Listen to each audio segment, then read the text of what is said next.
Buckman. You are on, sir. Thank you, sir. All right, let's call the Public Works and Utilities Committee meeting for August 9th, 2021 to order. Can I have a roll call, please, Ms. Diaz? Councilor Garcia, Present. Councilor Abeta, Here. Councilor Vihil Coppler, Here. Councilor Lindell, Here. and Chairman Rivera. Here. We have a quorum. Thank you. Next, approval of the agenda. Any changes from staff? No changes from staff, Mr. Chair. Thank you, Ms. Wheeler. Anything from the committee? Wishes of the committee? Move for approval. Second. Motion for approval from Councilor Beta, second from Councilor Lindell for the approval of the agenda. Any further discussion?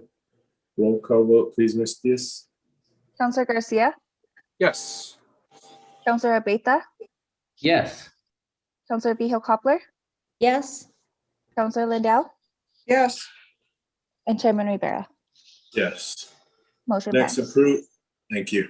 Next approve of the consent agenda. Is there any changes from staff? No changes, Mr. Chair. Thank you. Anything the committee would like to pull off?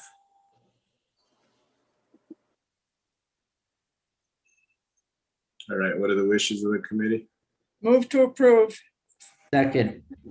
Motion for approval by Councilor Lindell for the consent agenda, second by Councilor Beta. Any further discussion? Roll call vote, please, Ms. Diaz. Councilor Garcia, Yes.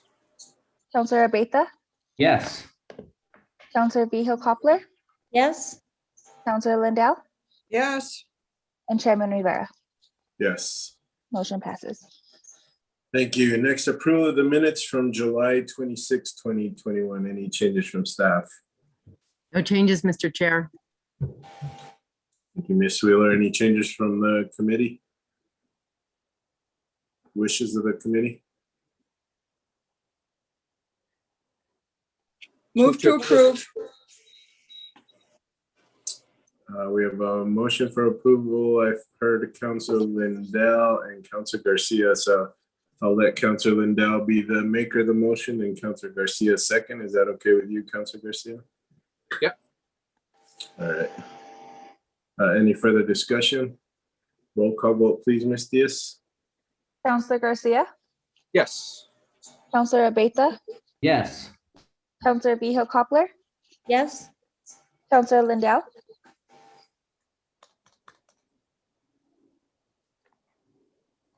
Councilor Lindell, you're on mute.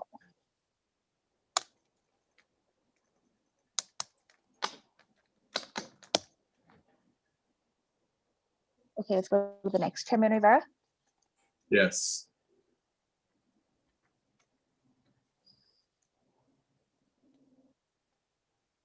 you want to wait until Councilor Lindell comes back for her vote?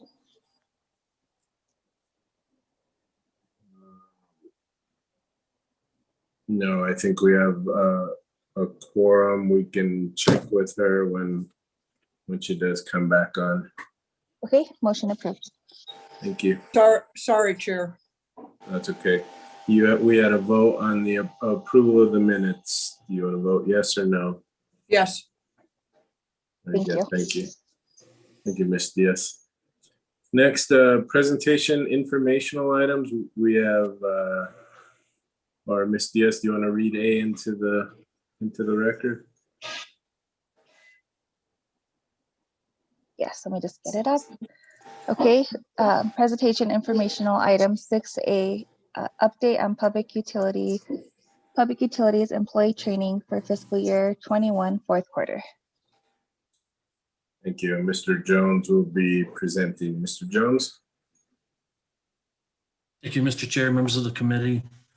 At the direction of the committee, we've been asked to provide quarterly updates of training activities for public utilities. So I gathered that information from the divisions and presented it in the table in the memo, and we are available for any questions if the committee has them. Thank you. You see a hand up. Hold on. Councilor Vihil Coppler, your hand is up. Thank you, Mr. Chair. Mr. Jones, thank you for presenting this report. I think it's very helpful and useful to know that, there's activity going on with regard to just regular training and safety training. The question I have is on the very last three lines on the report. And it says on the third column, number of employees, 41 out of 28 employees. So I don't understand that. And then it would be obviously be more than 100%. So does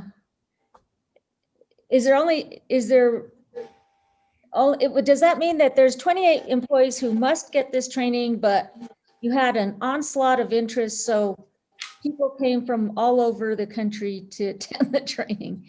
And so you have 41 out of 28, 36 out of 28, 35 out of 28. I think it's wonderful, by the way. Mr. Chair, Councilor Vito Koppler. Yes, so the 28 in the tables, those are listed as the number of employees in the section. So for Buckman Director version, when they count the number of trainings, if you see when the training officer for BDD identifies the training, they're grouping them together. So there's actually probably 2 or 3 different trainings that are occurring. So I believe some employees are taking 2, if not all 3 trainings. So when they run the report, they're just getting the number of people that logged into the training. For the table, I am just inserting the number of employees in the section. So I do see how that is kind of a conflict, but really the information we're trying to share is there are 28 people in that section, and really just counting the number of trainings per person in the section. So I apologize if that's confusing. So I thought this column was to show, maybe I'm not understanding what you just said, but I thought this column was to show the number of employees who must take the training, and then the number on the left is how many employees of that total actually took the training. But I hear you saying something different related to the number of trainings, not the number of employees.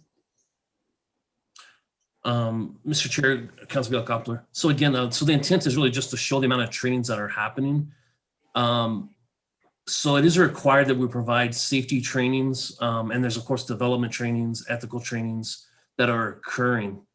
So for the Buckman Director version, in the computer software they have, there's numerous trainings that are available. And so while I may only be required to provide, let's say 1 safety training a month to an employee, it doesn't mean that we don't have the opportunity to have them attend 2 or 3 different trainings in a month. And so when they pull the data for all the trainings that are going to occur from the database, it's given the number of, 41 trainings are occurring that month, even though there's only 28 employees in the section. So the 41 doesn't relate to an employee count? The 41 relates to an employee attending a training. So again, 28 employees, if half of the employees actually took 2 trainings that month, right, it would show as 35 trainings out of 28, or vice versa. It's going to count every time they attend a training, but it's not going to increase the number of employees that are there. Okay, I get it. Okay, so but what we're saying on this is 100% of employees, for example, 36 out of 28, 100% of those 28 employees took fire prevention, first aid, CPR, AED, and others. So on that particular one, Counselor, those were the trainings that were offered. So there may be employees that attended all 4, but really the requirement is that an employee attend a safety training a month. Because the numbers are higher, there are certain employees that maybe attended 2 or 3 of those meetings. They're not required to attend all of them, right? So through the course of the year, we're just making sure we cover the training topics. Okay, thank you. And who conducted your sexual harassment training? That training was offered through the software now facilitated by Human Resources, the local GovView. So there are trainings that are facilitated through that software. So I assume that those are done by people trained to teach sexual harassment? It's a video. It is a video training, right? So they do have videos that play. There is narrative log over, and there's reading portions to the training.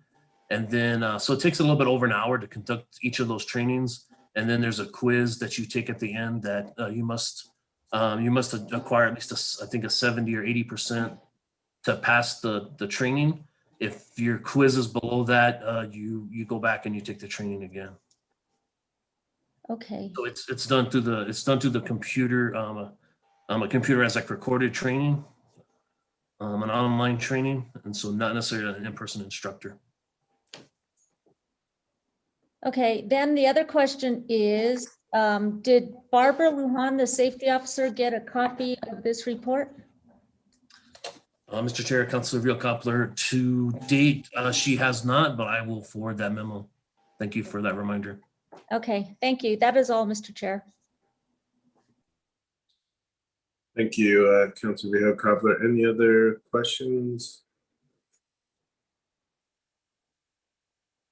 Yeah, thank you, Shannon. I just want to make sure I understand those last three as well. 36 of 28, 41 of 28. So there are 20, let me just see if I have this right, but there are 28 employees. They're required to take maybe one class, but maybe they have time to take all the classes in the section.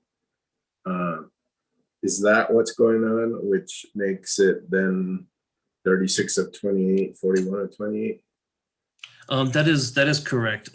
So again, there's 28 employees at Buckman Direct Diversion. So that is a fixed number in our table. The numbers of trainings that were attended, right, is 41, which is also a fixed number.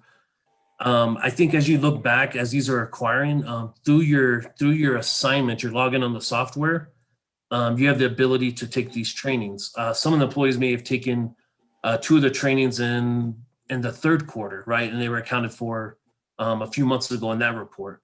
When they run the report on what trainings have occurred in those 3 months, it's just telling me how many trainings were completed. And that is 41 trainings completed by 28 employees. And so that's how our numbers reflect.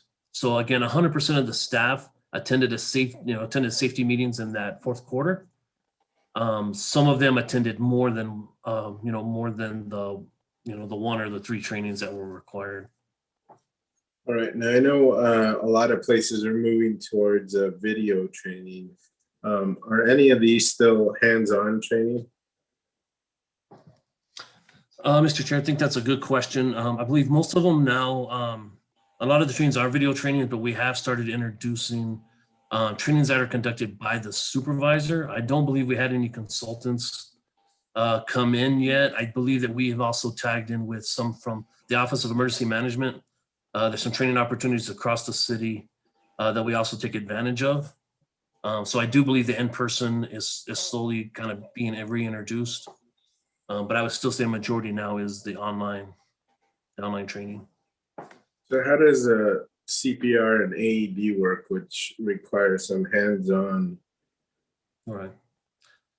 Mr. Chair, I believe those are the trainings specifically that we partnered with the Office of Emergency Management that they scheduled those and we attached onto the city's training. Okay. All right. I think that's all I had. Anybody else? Mr. Chair, Councilor Garcia. just I guess one quick follow-up question, because I do want to wrap my head around these numbers. And so, Shannon, am I understanding that technically 9 employees could have done 4 trainings each, which would have given us a total of 36 trainings? But that technically would be only 1/3 of all eligible employees. I'm using those numbers. So is that how you're getting the numbers? Am I fully understanding that? Mr. Chair, Councilor Garcia, I apologize. Could you repeat that for me? So I'm going to give an example. And I'm not saying these are the true numbers, but let's say we had 9 employees do 4 trainings each. That's a total of 36 trainings. But the 9 of 28 is roughly 33% of that workforce. So am I understanding that how you're coming at this, kind of rounding up these numbers?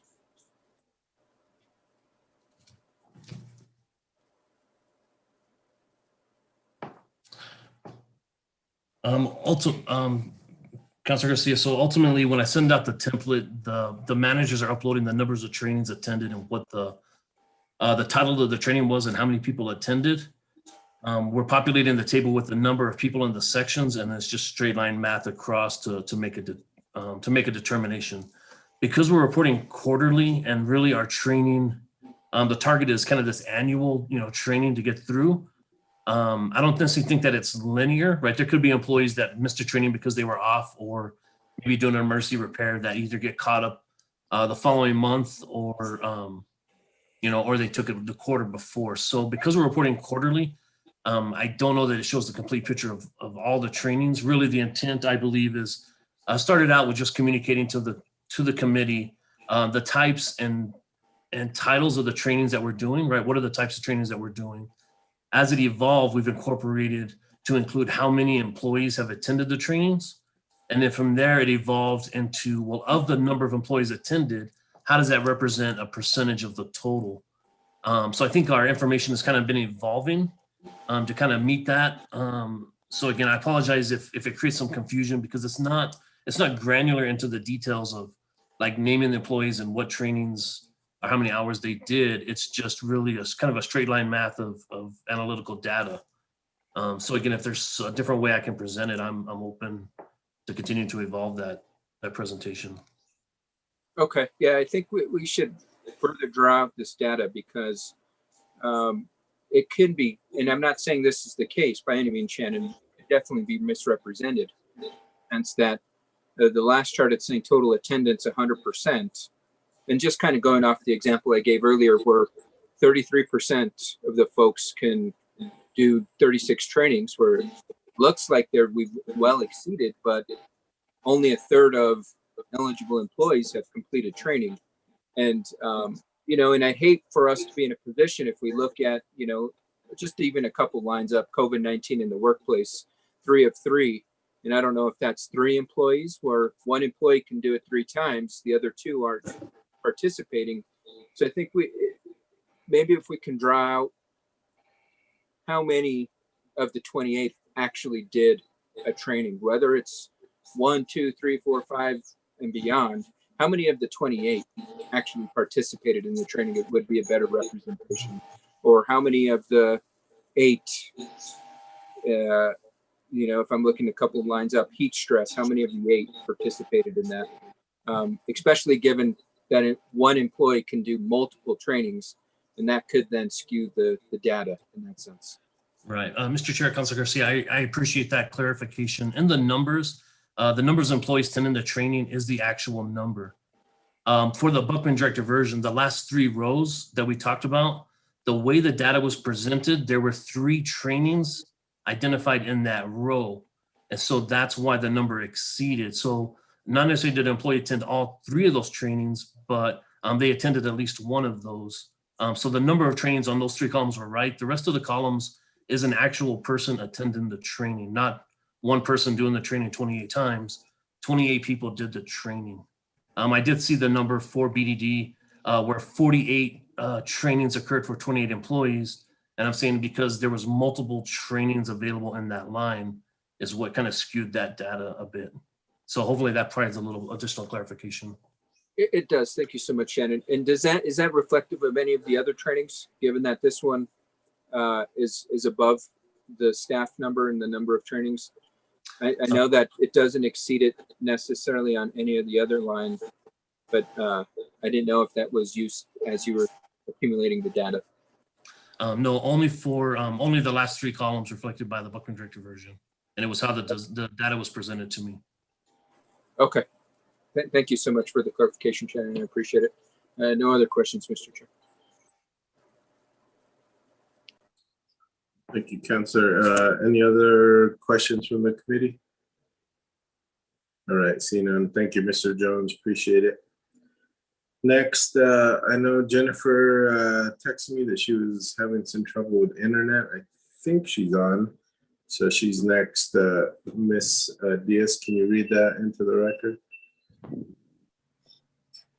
The Santa Fe Data Platform, Jennifer Fabian.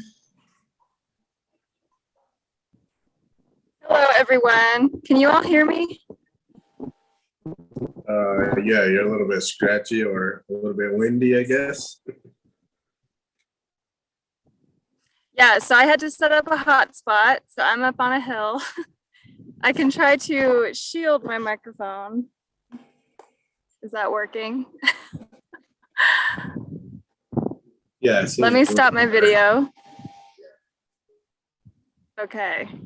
Thank you all. Sorry for the inconvenience. I know it is wild times. Gotta do what you gotta do. Let me know if I'm breaking up or if you can't hear me. I'll slow down and repeat myself. Again, I apologize for the connectivity issues. So I'm just gonna go ahead and share my screen.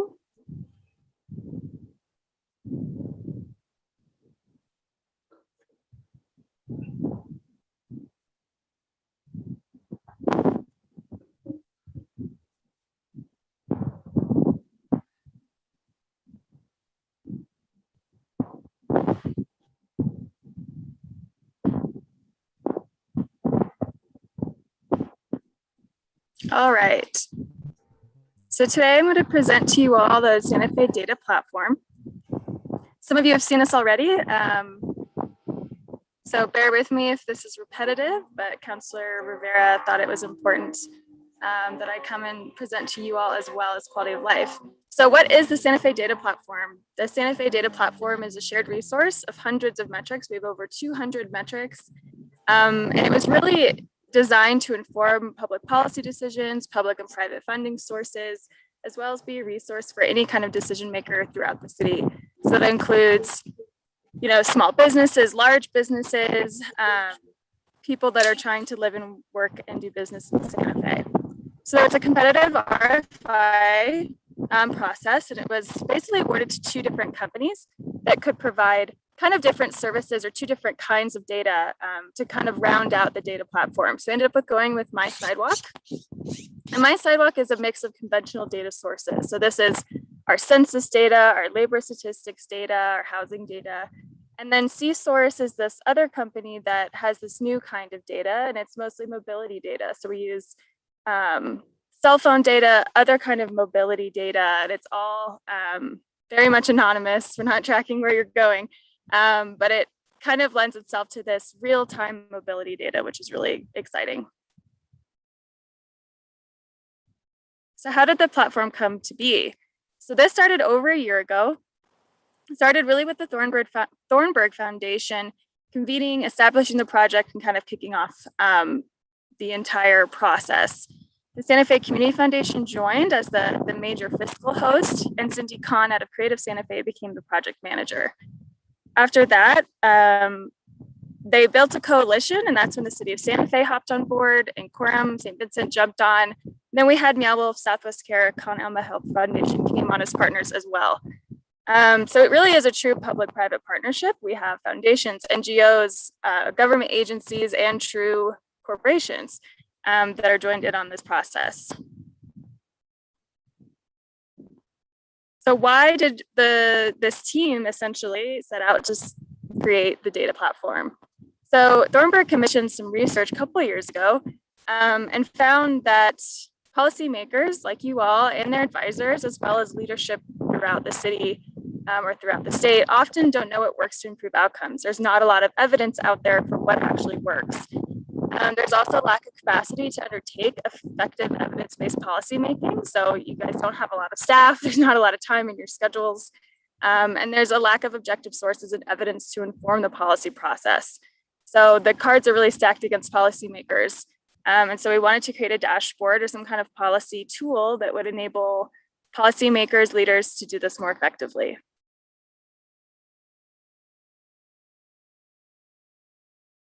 So the three dashboards. So the platform is comprised of 3 different dashboards: the Our Residents and Visitors, the Public Health Dashboard, and the Economy and Innovation Dashboard. And all the dashboards were developed with equity issues in mind. So whenever possible, we try to disaggregate the data by race, age, gender, language spoken, place of origin, so that we can really disaggregate this and get at kind of these equity issues as much as possible. There's certainly a lot of overlap among the dashboards. You might see some similar data or some similar information presented. For example, education. We don't have an education dashboard, but certainly the education thread weaves throughout all three of these dashboards. So you'll see that pop up. And then with the rest of my time, I'm really just going to get into the dashboard itself, showing you all some of the indicators, some of the tools that lie within the dashboard, because I think that is probably the most helpful thing for you all as policymakers. So I like to say that there's, in my mind, 3 reasons policymakers or leaders in general might use data. The first is just to understand your residents, your constituents, the people that you serve, the city that you are representing. The second is to really get things done and execute on promises. So that I'm talking about really targeting services, looking at equity issues, trying to get at the most at-risk or at-need populations when we're looking at programming. And the third is to measure success or the lack of success, kind of this monitoring and evaluation bend to data. So I'm sitting here in the residents and visitors dashboard, and I wanted to show you just a couple of the indicators and how they can be used. So we have jobs by industry in Santa Fe. It's disaggregated. This purple bar, sorry, my computer is slow and lagging a little bit, but this purple line is Santa Fe, the state. The blue is Santa Fe County. And then we have the state of New Mexico, and then we have the US down here in orange. So you can really see how we compare across these different other places, other demographics, and see that we are very much a food and accommodation and food service city. Almost 15% of our jobs are in that field compared to under 10% across the US. So just a quick indicator there. Go to the next one. Again, looking at our residents and visitors page, looking at immigration and language. So one thing I wanted to note about the data platform is those who created this, which was not me, I should be very clear. I joined this process after it was already created to help spur it forward, help manage it over time. But I do want to note that there's always narrative involved. We always wanted to make sure that it wasn't just a bunch of data slapped on a screen. It wasn't a bunch of scary spreadsheets, which is often how this type of data is communicated. We try to explain the metrics, try to explain why we included it. And then I just think this metric is really fascinating and just really speaks to the strength of our diversity here in Santa Fe. So almost 15% of our population are foreign born, and almost 12% would say they speak English less than very well. If I scroll down, we actually have the languages spoken. There's no surprise here, it's English and Spanish. We do have a handful of Indo-European or Asian Pacific Islander. So again, just really fascinating information, I think, for you all as you are looking to lead a population of diverse people.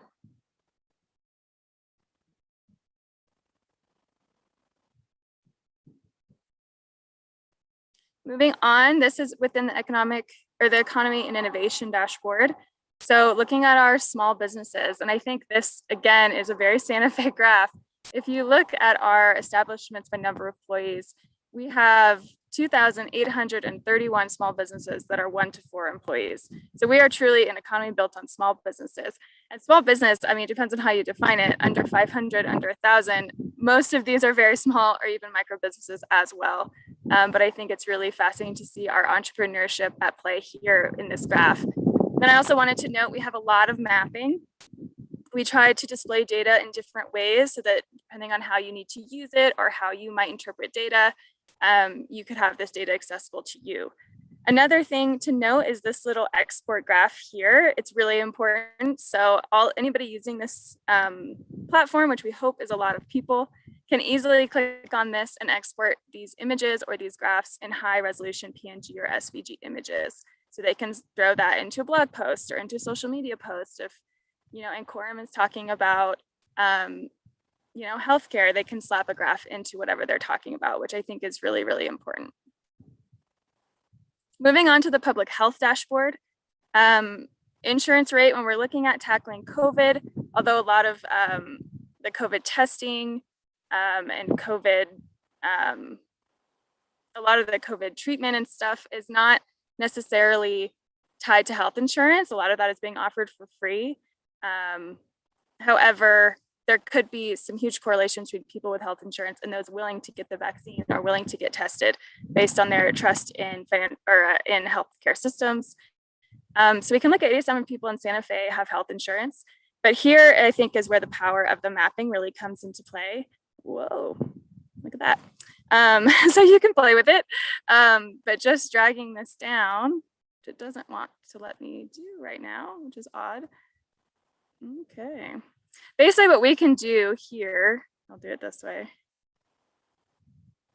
is we can see in Santa Fe which areas of town are more or less insured. So we can look down here kind of on the south side, only 56% of this census block group is vaccinated, or is, I'm sorry, insured, which is kind of a scary number when you think about the public health crisis that we find ourselves in right now. 57 here, and then you move up into the northern part of town and you get much higher rates. So again, I think this is one of those when we're talking about targeting programming or targeting outreach, that is a really, really powerful graph that city leaders, that you all as leaders can rely on.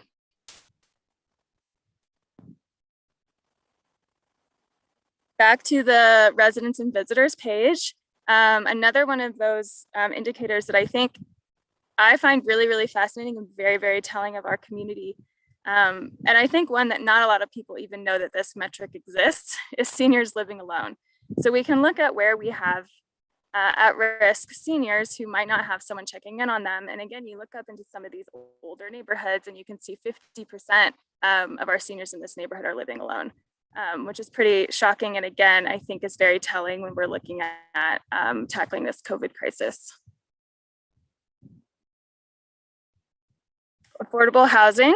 We're still in the residents and visitors dashboard, and you can see here on this left-hand side, we have a little menu here, so you can always tell where you are. So looking at households, we can look at,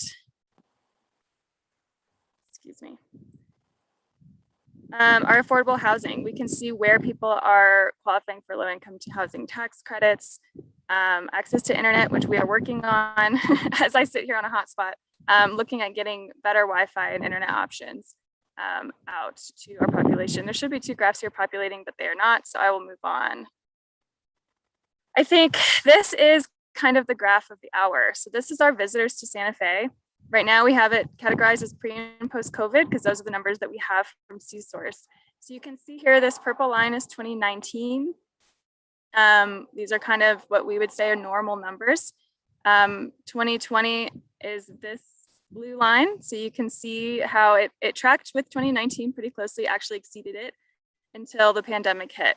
And then we really dipped low in April. That was kind of the height. And then we can see here some of our recovery into 2021. So you can see this is when vaccine rollout kind of started happening. Things started opening up again. So we are doing so much better than last year, but again, still not anywhere close to where we were in 2019. And so I think this graph is really powerful because we can continue to very easily see how we are doing, at least with tourism numbers and visitors to Santa Fe. And this is a great example of our C-Source data. We also have some really fascinating charts about visitors by location. And this is what really sold the team on C-Source. See if this will populate. Might take, there it goes. So we can see by county where all our visitors are coming from. So the larger the bubble, the more visitors. So you can see from Galveston, we're getting 25,000 visitors. So it might, it might be pretty obvious. We have a lot of visitors from Texas, a lot of visitors from Arizona, a lot from Southern California. We also have this Northern Colorado contingency. We have this Pacific Northwest contingency that's coming to visit our city. And so this is really powerful, I think, for a lot of industries in Santa Fe, including decision makers like yourselves.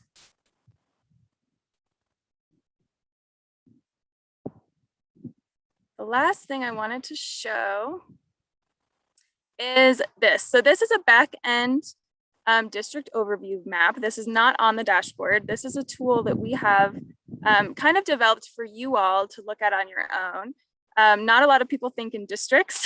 You are kind of unique in that. Most people do not split their city into 4 districts when they think about problems or think about solutions or think about initiatives. So we built this out for you all specifically. And so I know there's some issues with the boundaries here and we're working to get those fixed. Councilor Rivera pointed those out to me at the last presentation. So haven't gotten those rectified yet, but are working on it. But just, as a point, just to show you, just kind of as a demo, we do have a lot of information disaggregated by districts. If you're looking at District 3 or District 2, we have a lot of information in population growth and changes, household sizes, your race and ethnicity by district. It's fairly different across districts. So it's fascinating to see. I think it'd be really important information for you all.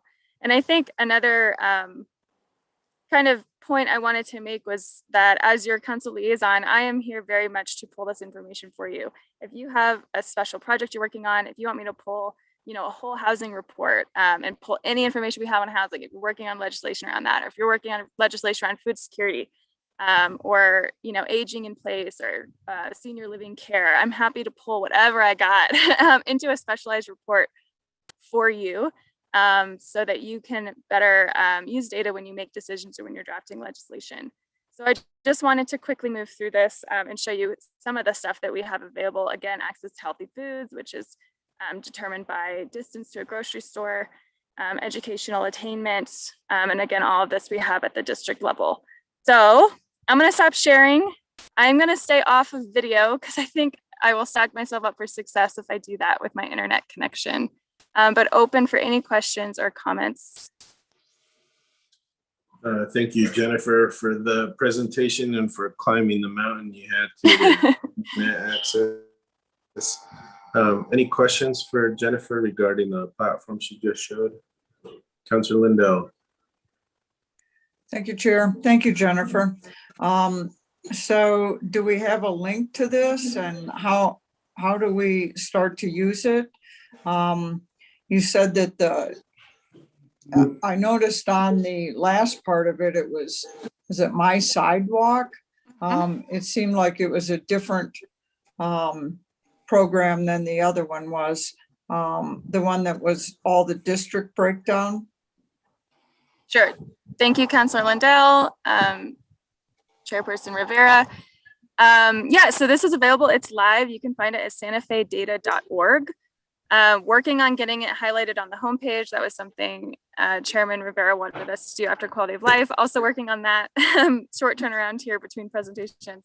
Hoping to get it highlighted on the homepage, but it is there and available to use at santafedata.org. Another thing on the actual homepage, we have a whole section that's the data index. So if you're looking for a specific data point, you can search those indices. Super easy to pull up. You can link straight to it. The counselor dashboard, you're correct, it looks different. It is still the same system. It's using My Sidewalk. All of these are hosted on My Sidewalk. We just incorporate data from a lot of different places. But it is hosted on our kind of this external page that links straight into My Sidewalk. And because those are not part of the formal dashboard, they didn't have all of the narrative. They don't have all the explanation. It is truly just the data laid out for your use, however you would like it. When we start working on legislation with this data, that's where we would obviously flesh it out and start adding narrative that, that would go along with what you are trying to use the data for. So it's 2 separate places. One of them is with santafedata.org and the other is on the counselor dashboard. Is that what you're saying? Yeah, so I can send you a link for the counselor one with the districts disaggregated and for your use just to prove. Okay, that would be great. And Yep. I'll then start kicking around on the santafedata.org.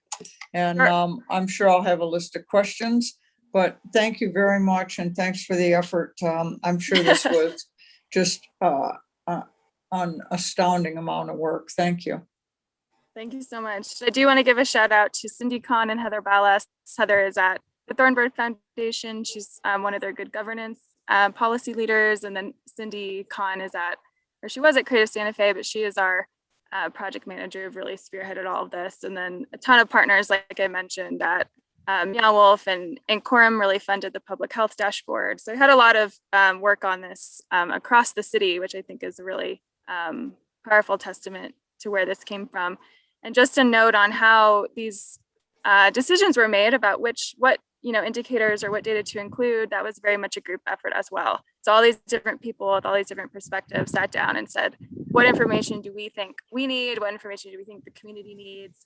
And let's include that and figure out how to get this built. So it's been over a year in the making, and I'm lucky to have joined a little later, but I'm glad to be a part of it. Thank you, Jen. Councilor Viejo Coppler, you have your virtual hand up. Thank you, Mr. Chair. Thank you, Jennifer. This is really a cool thing to see. And I wondered, you had the original presentation up for a minute, and I wonder if that's something you can email? Sure. Okay. And then the other question I have is mainly about data integrity. How did all these groups arrive at this data? Was it through survey? Was it through the last census? For example, how do we know where people are coming from to visit our city? I mean, Sure. I'm just using that as an example. How do we get this data? That is a great question. Thank you, Councilor Viejo Coppler, Mr. Chair.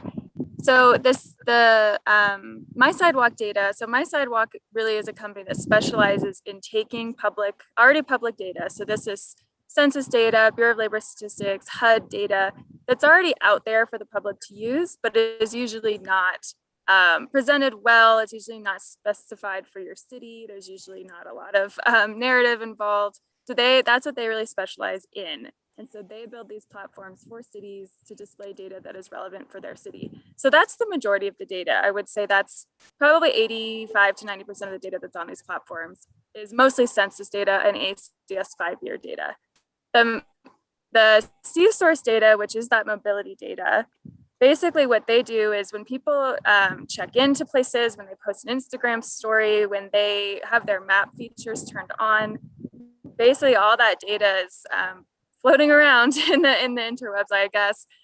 Basically, they're able to capture that and be able to track where people are coming from, where they're visiting, how long they might be staying in certain places. So that's where that comes from. And again, it's all anonymous. There's no personal information or any kind of tracking involved, but it is data that is available for purchase. And that's basically what you get with C-Source. Okay, and did you say how old this data is or how up to date it is? That's a great question. So the C-Source data, the mobility data, is updated basically automatically. The data itself is available. We have monthly check-ins where we will update that data we have to do manually. And we have a great intern basically out of economic development out of Rich's office that is handling that for us. So we have monthly, sometimes more than once a month if we need the data. If we really want to see the new COVID numbers or something, we'll update those. The census data is automatically updated as soon as that information becomes available from those federal or state even agencies. So we don't have to worry about updating that. So we will always have the most up-to-date data on this page because My Sidewalk essentially takes care of that for us. So you can always be pretty sure that this data is up to date. And at this point, we don't have any city-specific data on here, but we are working on doing probably what I'm calling them is companion sites or sister dashboards that would basically help us display our city data more effectively. So working with Neil Denton to do a sustainability dashboard, talking about our environmental footprint, looking at some of our land use data, getting that up to date, some of our capital projects. So that's in the works. That's certainly a very long-term project. And I know every department is looking to become more transparent, more accessible. So working with the tools that we have to build those out, it'll be a while, but that's what we're working on. Thank you. Do you have any data on crime right now? I think there is some data in crime on the economy and innovation dashboard. I will have to double check for you. So, but we are not updating crime data from PD. That's certainly something we could look into doing. I would think that would be important That's kind of one of the things people are talking about right now. Definitely. And so do you have a plan to do that, or what did you just say? I can talk to the team about including something like that. We'll have to figure out where to get that data, how to make sure it's updated. Work with PD, I assume, would be where most of that data would come from. There might be some state agencies that track that we could work with. But happy to look into that for you at your request. And I'm happy that you're making these requests, because that's how we make these dashboards better. So we might have missed it, or maybe the data wasn't readily available. But very happy to include something like that. I do know, because we've had several, at least I've attended several meetings that are constituent based and HOA based. And the police department is always pretty much in attendance, does a very good job. They come armed with a boatload of statistics. And so I know it's available, and I know that they've already shared it publicly. So, and then we get, certainly a lot of constituent requests and all that goes probably through your office. And so I think it would be really helpful. And so I would like to request it. And then I wanted to ask, is there any way that you think that we would be able to track our homeless population through this? Thank you, Counselor. Those are great questions. I think it's a great idea to add police data, and I will work on doing that. As far as homeless data, we actually had this request from another partner. I am blanking on who it was, but it was definitely one of our public health partners at one of our check-in meetings asking about homeless data. So again, that is on the team's agenda to figure out how to incorporate and include and to dig up some of that information. We'll certainly have to work with Kira and Anna Kale at the city to see what kind of data we can provide, what kind of information is helpful, and work with the experts on that for sure. So you are like-minded and some other leaders in town and wanting to track that. So I appreciate it. Thank you. Well, I do want to express my interest in that as well. And then I wanted to ask, how much does the city pay for having this available to us? So I will have to double check with Rich and with Randy Randall out of Tourism, Rich Brown and Randy Randall. The budget for this came out of whatever we contribute comes out of their departments. I don't have the numbers in front of me as I am not the project manager on that scope of the admin side. But certainly we can get that information to you. It's in the budget. It would be public information to dig up. So I'm happy to dig that up for you and send it. And I could even get our partners' contributions as well, because I know Thornburg recently just signed on for another year of funding, and Quorum as well. So looking at our next year moving forward and figuring out where that's going to come from. So I can get you and the rest of the committee those numbers this week. Okay, thank you. Then the last thing, I just kind of want to forewarn you, I would love for you to make this presentation at the Economic Development Advisory Committee, because I think we have a lot of members that would be fascinated by this report. Great, I would love to. Okay, so Thank you so much. I'll certainly make sure you get on the agenda. Awesome, thanks so much, Counselor. Thank you very much. Thank you, Mr. Chair. Thank you, Counselor. Counselor Garcia. Thank you, Mr. Chair. Just got a quick question for Jennifer. Councilor Behill-Coppler was talking about crime, and just taking a look at the public safety tab on the Santa Fe data platform.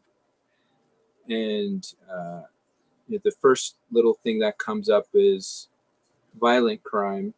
And I'm looking at the chart. And Santa Fe, the city of Santa Fe stops at 2018. Yep. Santa Fe County stops at 2019. 2018 is 3 years ago. That yep. To me, in data age, that's age old data. And I mean, I'm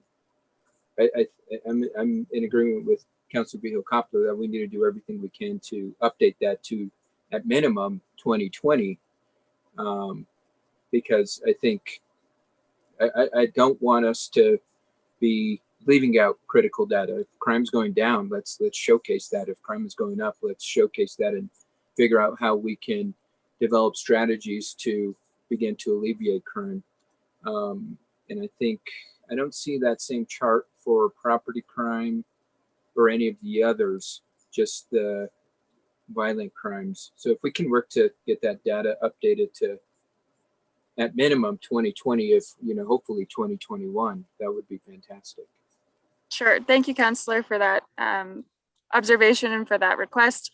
One thing to note, some of this data is coming from kind of national databases. So the city might have more up-to-date data than is reflected in some of the graphs, because we are pulling from this data that's publicly aggregated or federally held, or whatever that might look like. And so again, something we are looking at moving forward is getting some of our in-house data presented within the platform on a sister platform. And that's where this crime data would be. I mean, we could do it monthly with PD, because we would have those numbers much faster than it would take for them, to funnel up through the systems into these larger reporting and database structures. So a similar answer, we are working on trying to streamline some of our city data into the platform, into sister platforms. But right now we are kind of limited to some of this more federally available or aggregated data.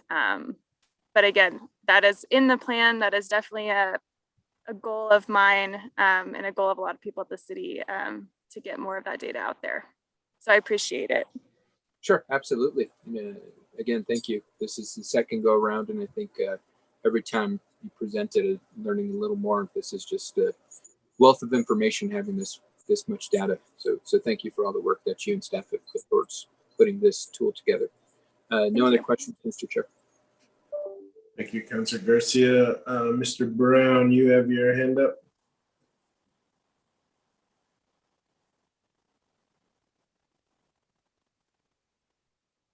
Mr. Brown. Mr. Chair, I think he's an attendee and needs to be promoted to a panelist. I think Joe left, so give me a second. Let me see if I can do that.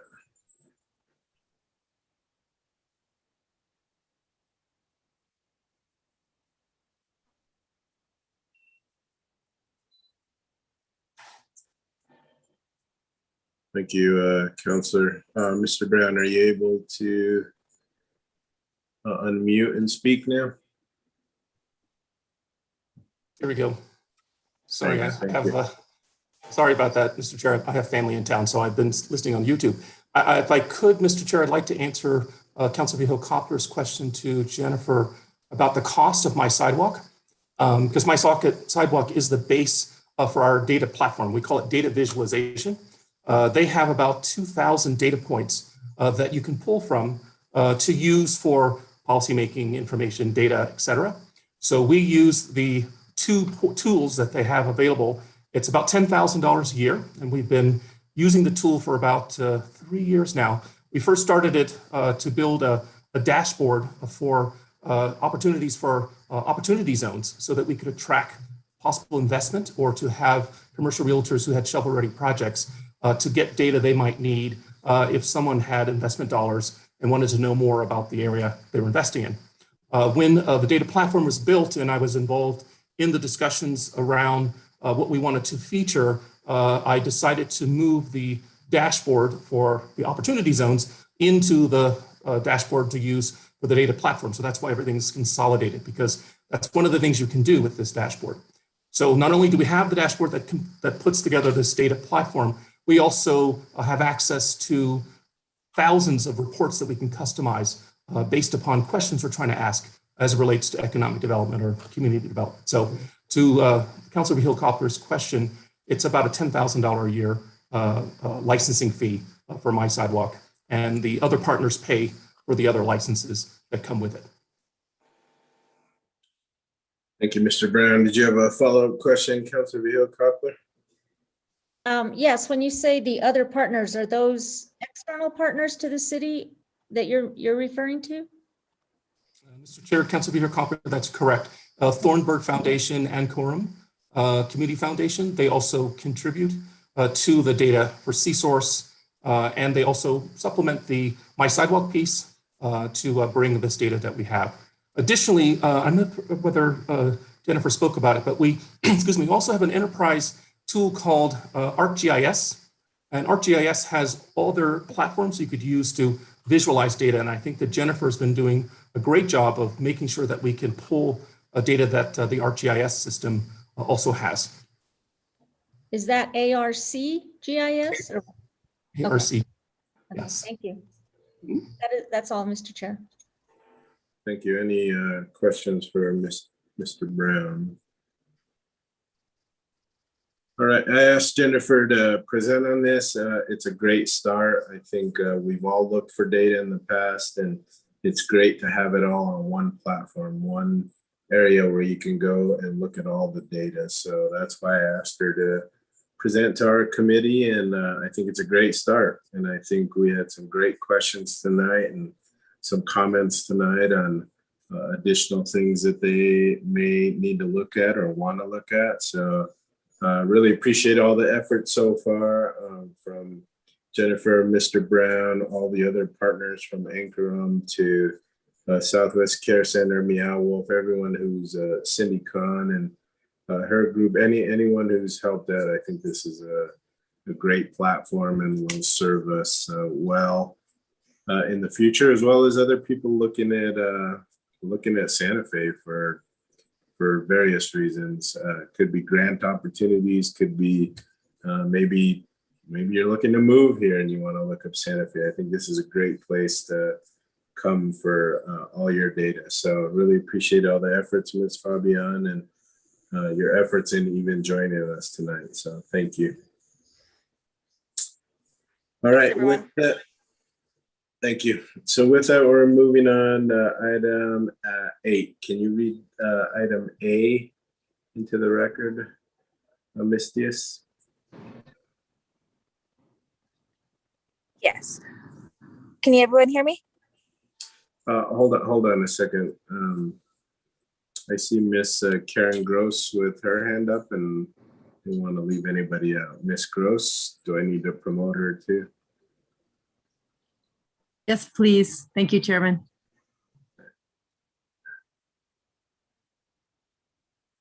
Okay, Miss Gross.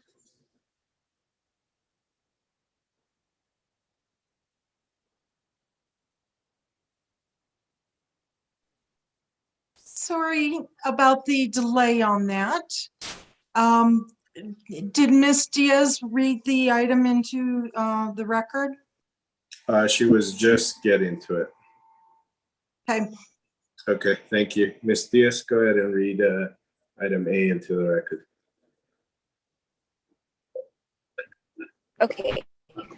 Approval of 2 easement agreements between Santa Fe County and the City of Santa Fe for permanent trail, open space, and flood control within a portion of Richards Avenue extension right-of-way and for photovoltaic facilities for Buckman Booster Station number 4.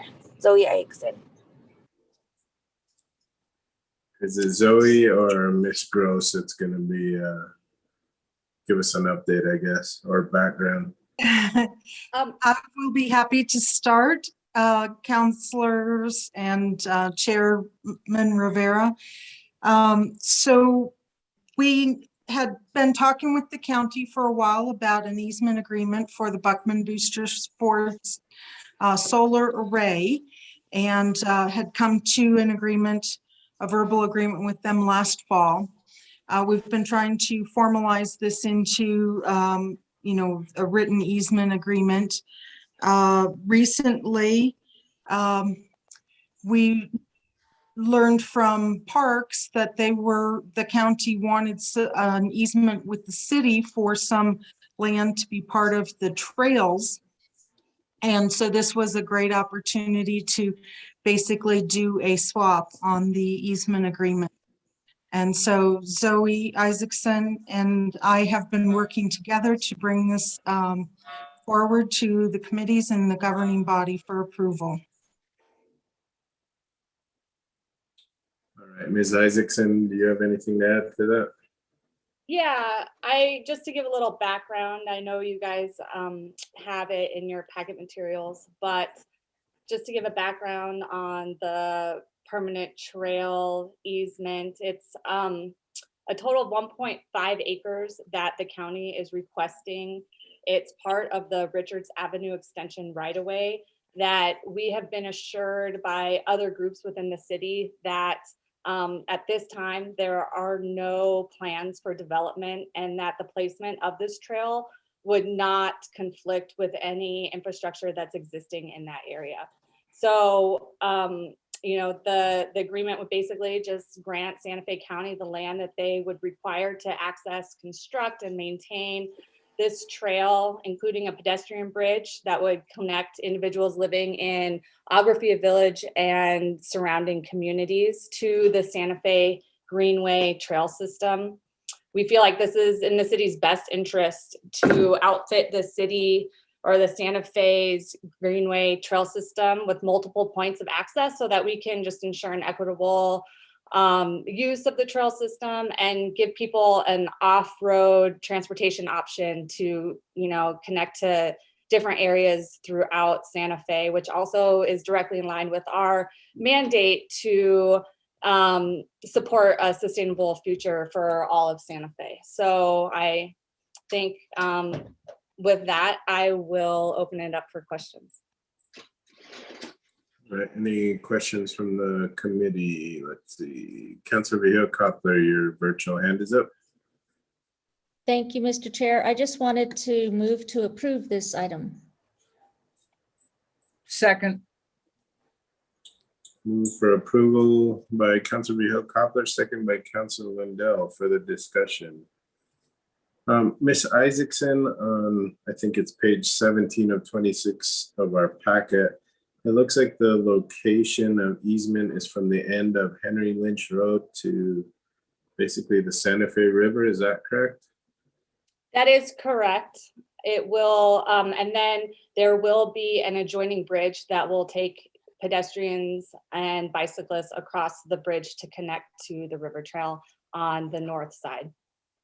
Okay, thank you. And does the trail then move in both directions of the Santa Fe River? I know there's places where it stops and starts and stops and starts. So will this allow it to connect to, I guess, both east and west trails, or is there still trail that needs to be built out? So there will be a subsequent section that will need to be built to move further downstream on the trail system. This will connect, you know, it basically, this segment is from Siler to San Isidro Crossing. So you will be able to get a little ways east of, I apologize, downstream of this access point, but there are plans for a subsequent segment to be built in the future. So you'll have a little bit of, you know, opportunity to head downstream on the trail. So in essence, you know, this new segment will be connecting the Siler Road to San Isidro, and you'll have direct connectivity all the way up to Patrick Smith Park. Great. Appreciate it. Any other questions or comment? I don't see any. There's been a motion and a second. No further discussion. Can we have a roll call vote, please, Ms. Diaz? Councilor Garcia, Yes. Councilor Abeta, He left the meeting. Councilor Lindell, Yes. Councilor Villegas-Coppler, Yes, and Chairman Rivera. Yes. Motion passes. Great, thank you. And Councilor Beta is excused. He did text me. I didn't see the text till Councilor Lindell mentioned it, so he is excused. With that, Okay, motion thank you. carries. Thank you, Ms. Diaz. We have no executive session. Any matters from staff? Ms. Wheeler? Thank you, Chairman. I just wanted to say that Public Works will present their training report next time at the next meeting. We're one meeting behind utilities. And that's all I had. Thank you so much, Chairman. Thank you, Ms. Wheeler. Anything from Mr. Jones? No matters from me, Chair. Thank you. Thank you. Matters from staff? You mean committee members? Oh, I'm sorry, matters from committee, sorry. Thanks for keeping me in line, Ms. Wheeler. See nothing from the committee. Matters from the chair, I have nothing except that our next meeting is Monday, August 23rd, 2021. Thank you all very much. Appreciate all your efforts. Thank you. With that, we are adjourned.